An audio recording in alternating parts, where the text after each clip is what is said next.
So, after discussing the certain concepts related to derivatives and defining what exactly the derivatives market is, we can discuss the mechanism of this derivatives market and going into the different concepts or different issues related to particular market in terms of the different type of instruments which are traded in this segment. So, whenever you talk about the future contract, already I have discussed with you, whenever you talk about the mechanism of the market, and the mechanism basically discussed on the basis of the different instruments. And here we have the instruments like futures, you have forwards, then you have the options, then you have the swap. So, if you see one by one, whenever you talk about the future contract, in the market in the actual sense, if you see, these are available on a wide range of underlyings. Already I told you these are available in underlying means I am talking about the underlying assets, the spot market assets. These assets can be a financial asset or it can be the commodities any kind of other goods which are available in the commodity market. And already I told you these future contracts are exchange traded, and whenever any contract is designed, what are those specifications we want? We want what is the commodity should be delivered, where it should be delivered, and what date it should be delivered. And if you see that in the contract, the future contracts are settled daily. On the basis of the underlying price, the particular future contracts are settled on the daily basis. So, this is the basic mechanism of the future contract. So, that is the way the future contracts are basically traded in the market. Then if you see that in the contract, what are the other things also is required or is mentioned? We have a tick size. What do you mean by the tick size? Here TICK, tick size, what does it mean? It basically talks about the minimum price fluctuations of that particular contract. Then you have also see the daily price limit, that means the restrictions, how much price fluctuations in a single day is allowed. The restrictions for the price movement is also mentioned there. Then another thing what we can observe, the strike price. The strike price means it is the pre-agreed price at which the delivery will take place.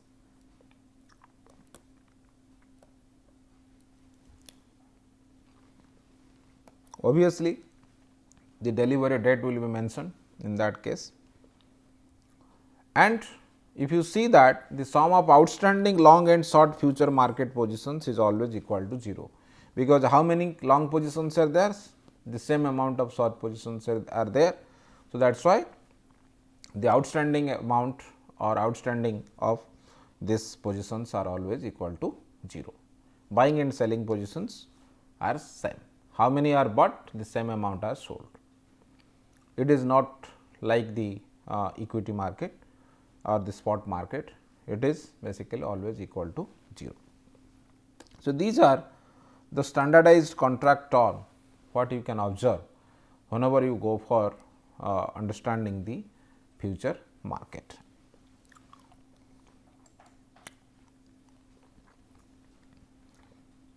How the profit or the payoff we can derive from the forward or the future positions. You see, you have a strike price or you have a price already decided, mutually agreed price. Let you know the mutually agreed price, then if the particular price, and you are a long forward means you are buying it. So, if you are buying it, then if the price is going up and up, the particular price of the stock is going up and up, it is increasing, then what is happening? Then obviously, the notional profit of that particular buyer is increasing, because if you remember, if your aggregate price is 10 rupees, let this is 10, if it is 10 rupees, if it is 12, then you are making 2 rupees notional profit, buyer. If it is 14, let it is become 14, then it is making 4 rupees. So, unless if the price is increasing, then what is happening? Your profit is also going up and up. So, the price of underlying at maturity, if it is increasing, if it is a long forward contract, then the profit of the investor is also increasing. Let us see what is happening with respect to a short future contract. It is reverse. If your price is increasing, price of the underlying asset is increasing, then your profit is declining, because basically you are selling it. So, whenever you are selling, you are expecting, so these are basically your negative profit. So, once it is the price is increasing, your profit is basically declining, or you are making the loss. And whenever your price is more than the strike price, then obviously what you can do? You are observing that in case of long, the profit is increasing, in case of short, it is basically decreasing.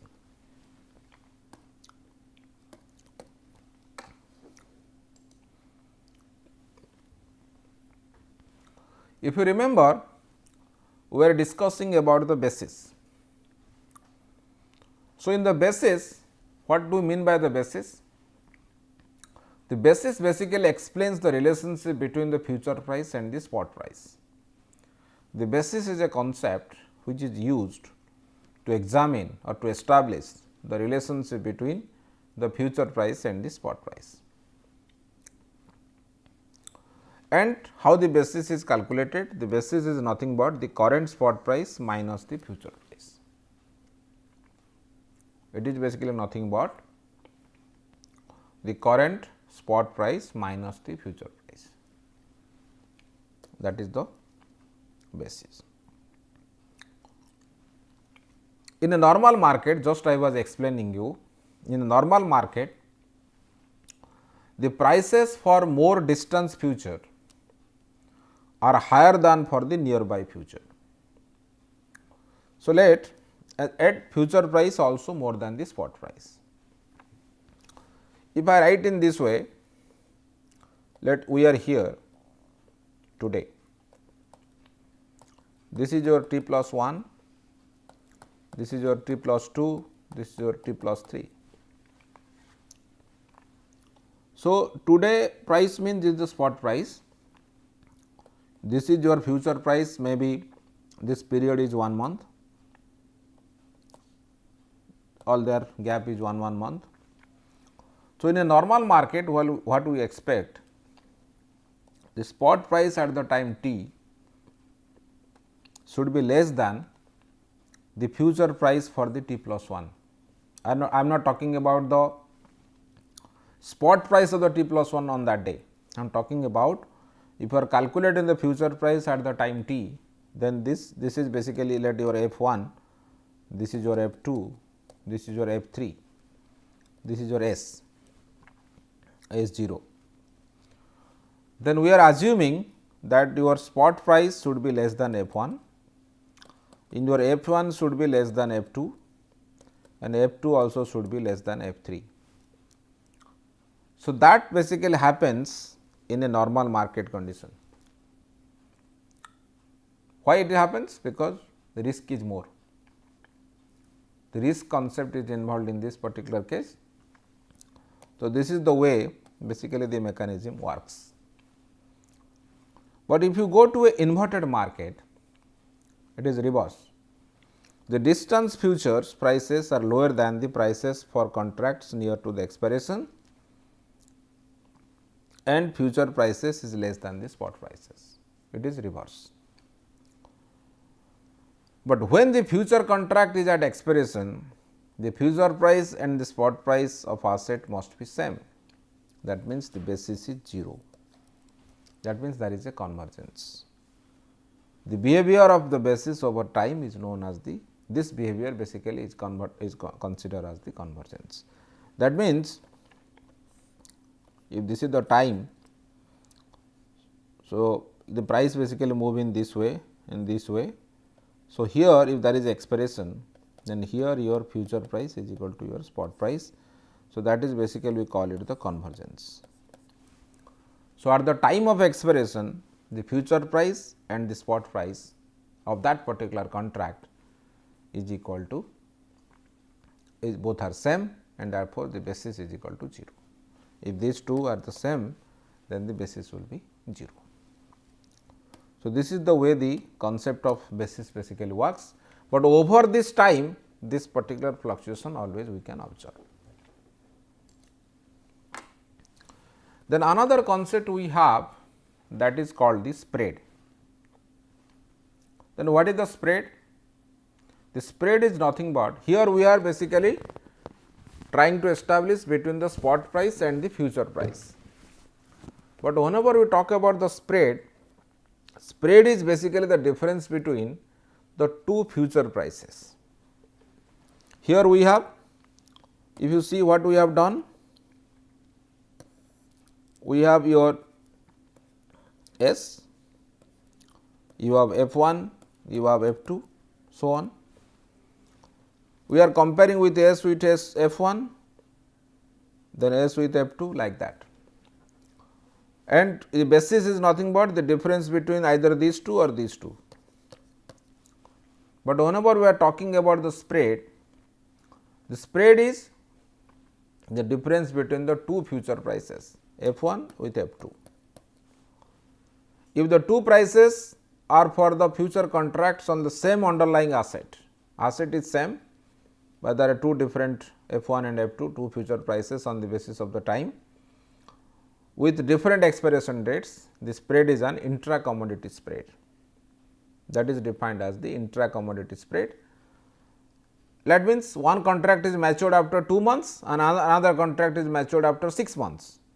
Let you are trying out the, but the commodity is same. Then if you try to find out the price difference of the 6 months contract and the 2 months contract, that is basically defined as the intra commodity spread. But if the two future prices that form a spread are future prices of two different commodities, then that particular spread is called the intercommodity spread.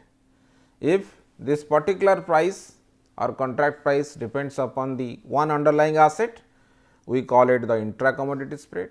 If these are two different commodities, what we basically call about, this is called the intercommodity spread. That is the way the spread is different from the basis, and this is the way the spread is defined.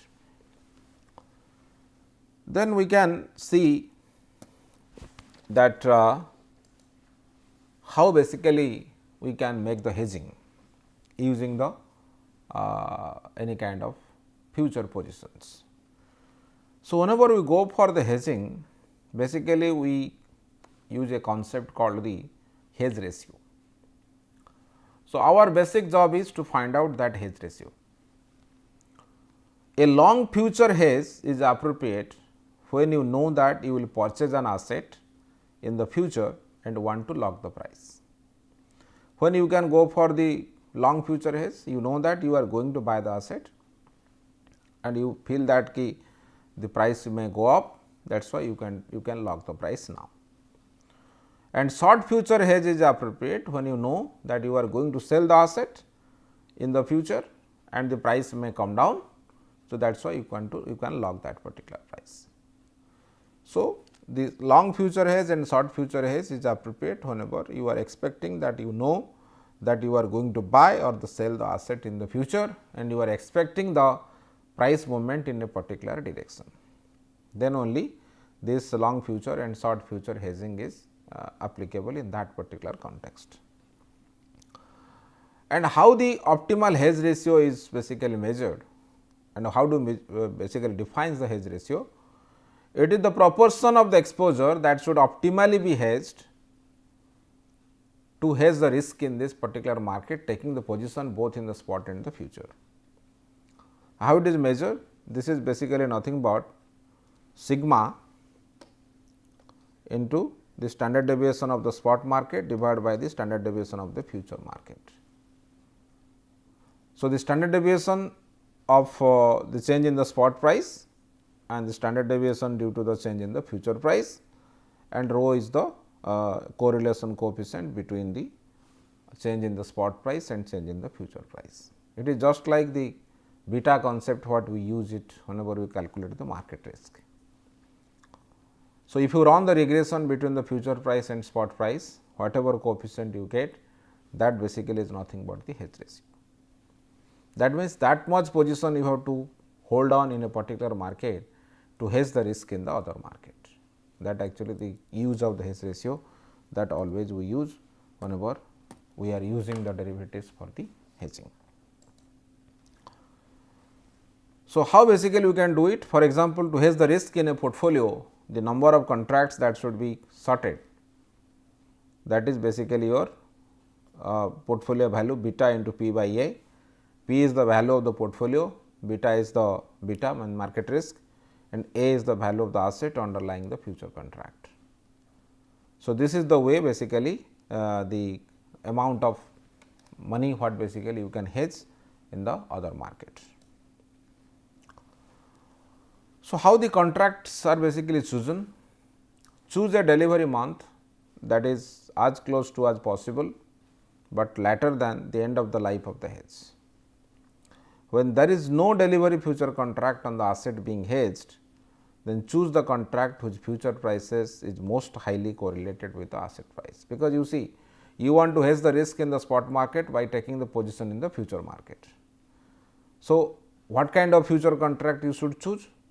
You have to choose a particular, for example, you want to hedge the risk for 5 months or 3 months or 2 months. So, that is why you should choose a delivery month that is close to as possible as to the end of the life of the hedge.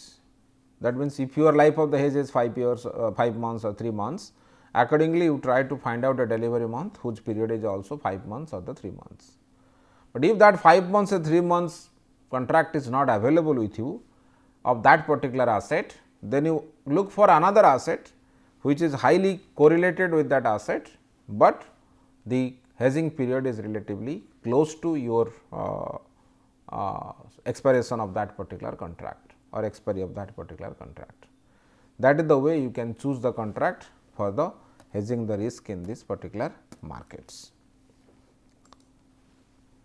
Then already I told you that if you go by the option mechanism, in the option market we have 2 types of options in general, or some people call it there are 4 type of options. We have divide either in terms of theoretical sense or in terms of the we can say that maturity sense, or the we can say that the trading sense. Call option gives the right, call option holder takes the right, but not the obligation to buy the asset, and the put option holder has right to sell, but they are not obliged to sell the asset at a given price. And we have an American option and we have a European option, and you know European option is only exercised at maturity, and the American option can be exercised at any time during its life. So, we have this is the way the options are divided, that already we have discussed. But one thing you see that what basically here we are trying to find out, in the options we are trying to find out the option price, and the option price is nothing but whatever price we want to give to that particular option holder whenever we buy the asset. That will explain that how this thing is related to the pricing of that. So, here if you compare between these two, let we have the call option, then you have the put option. Then these are buyers of the option, either somebody is buying a call option, somebody is buying a put option, that is why they are taking a long position.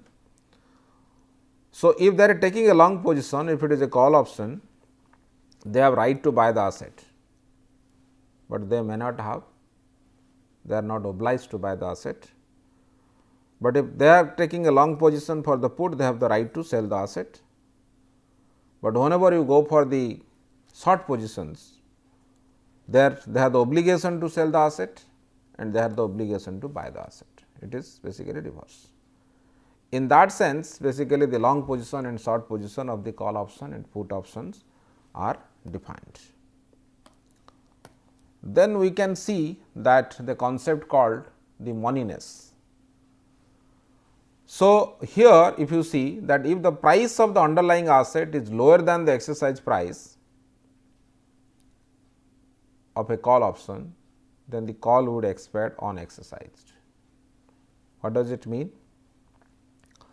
Let you have decided that the particular day the call, basically the strike price you have decided at 100 rupees, and on that day the market price of the option is let 110, or either market price of the option or market price of that security is 90. The market price of the security may be 110, it may be 90, but the strike price is 100 and you are the buyer and you are not obliged to buy. You have the right to buy or you are not obliged to buy. Then what is happening? If it is 110 in the market, then you can exercise that option because you are getting at 100 rupees. But if in the market is 90, you may not exercise the option because the 100 is the strike price. The 100 is the strike price or exercise price, whatever has been pre-agreed price you have decided. And at that day, whenever the particular thing will be exercised, you have seen that in the market the price is 110. Happily the buyer will go and exercise the option, get the commodity at a price of 100 rupees. But on that day, if the market the price is 90, there is no point of exercising that, because it is available at the price of 90. You go and directly buy it from the market. Why you will go for exercising the option? That is why if the price of underlying asset is lower than the exercise price on the expiration of the call option, the call will expire unexercised. But when at expiration the price of the underlying asset is greater than the exercise price, the put option also will be exercised, because put option is the right to sell. So, obviously seller will want ki on that particular day in the market the price will be less and the strike price will be more, then he is gaining. And the buyer wants in the market on that day the price will be more than the strike price, that is why he will be notionally gaining. So, therefore, what basically we can see that depending upon the situation between the strike price and the actual market price on that particular day, we can think of whether the option will be exercised or not exercised. So, that particular concept is defined through the concept called the moneyness. So, what do you mean by then moneyness? Already I have explained to you that moneyness is, here you see your S is equal to the spot price, price of that underlying asset on that particular day, and E is equal to your exercise price. S is equal to the market price of the asset on that day and E is equal to your exercise price. And here what we have seen, that if your S is greater than E, E means the exercise price means that is the price whatever you have decided that on that price this particular contract will be or the transactions will be taken place. Then if your S is greater than E, then if it is a call option, then it is in the money. In the money means it will be exercised.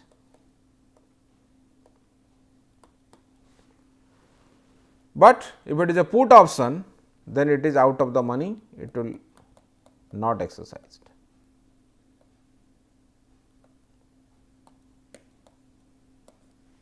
right. But if it is reverse, S is less than E, that means the market price is less than the exercise price, then it is out of the money. Call option is out of the money, it will not be exercised, and the put option is in the money, then it will be exercised.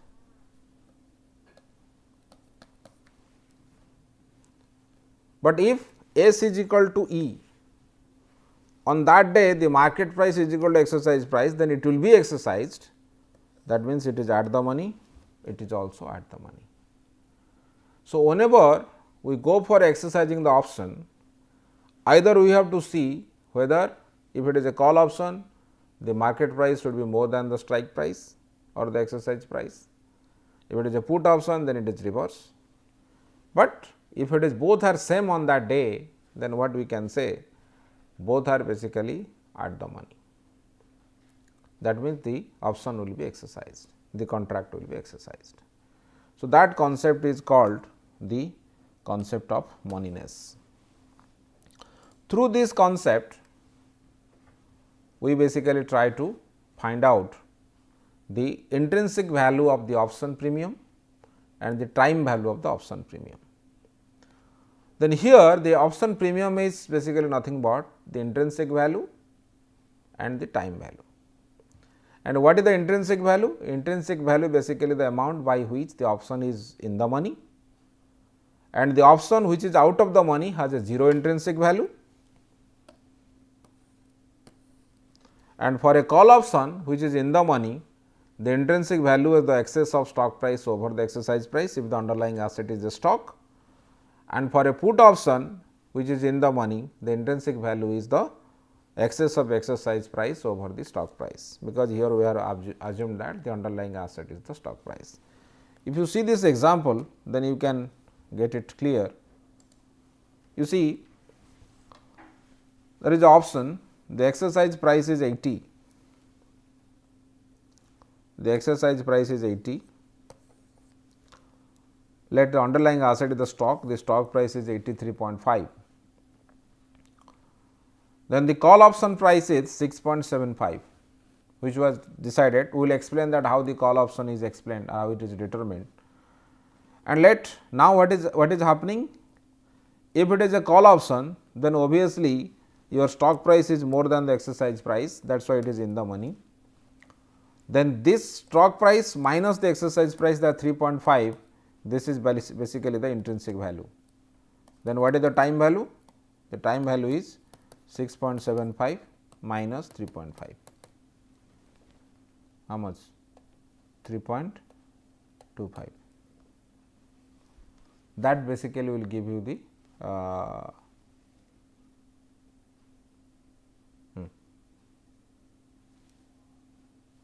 that basically give you the time value of money. So, the option premium has two components. How the option premium means, that is the option price, and how the premium is defined, how it is determined, we have to use certain kind of models for that we will explain further. In another condition we have the exercise price is 85, but the stock price is 83.5, then obviously if it is a call option, this is out of the money, then the intrinsic value is 0, but whole premium whatever you have already paid, because this money is paid to the seller. Whenever you see how it is works, whenever you are going for the option, if you have already some premium you have paid to the seller, then that basically is called the option premium, and already this is paid, and that basically is, if it is not exercised, then whole option value is basically 3.5 only, the intrinsic value is 0, and this all the 2.5 basically related to the time value. So, that is what basically the two components of the option premium, one is your intrinsic value and other one is the time value.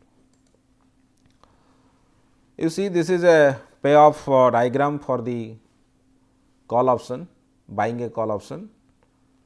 Here if you see that option price is 5, that already I told you, this one is the buyer has paid to the seller, that is why it is minus 5, already you have negative cash flow. Then your strike price has 100, this is your 100 is the strike price. Then after that, whenever the option price is the particular underlying assets price is increasing, your payoff is increasing. At 110, it is 10, this is 20, so on. So, this is the way basically the payoff matrix for buying the call option can be look like. This is the profit basically. So, then if you see that buying a or selling a call option, it will be reverse. The seller has got 5 rupees, the seller has already got this the seller has got the 5 rupees. Then now, if it is going again and again increasing the stock price, then you have a negative profit. Then finally, it has to be adjusted with respect to that, then 5 rupees is the only payoff what you can get from that, profit from that. Then if you see another one is long buying a put option, option price is 7, you have already paid it, strike price is 70, then if you go on stock price is increasing accordingly, your payoff is also changing. And if it is a selling a put option, then the strike price is 70, stock price is increasing, then your profit is increasing. So, this is the way the payoff matrix basically looks like, and further we will explain that how the what is the difference between payoff and profit, and as well as how basically the pricing of this particular securities are done. These are the references what you can follow. Thank you.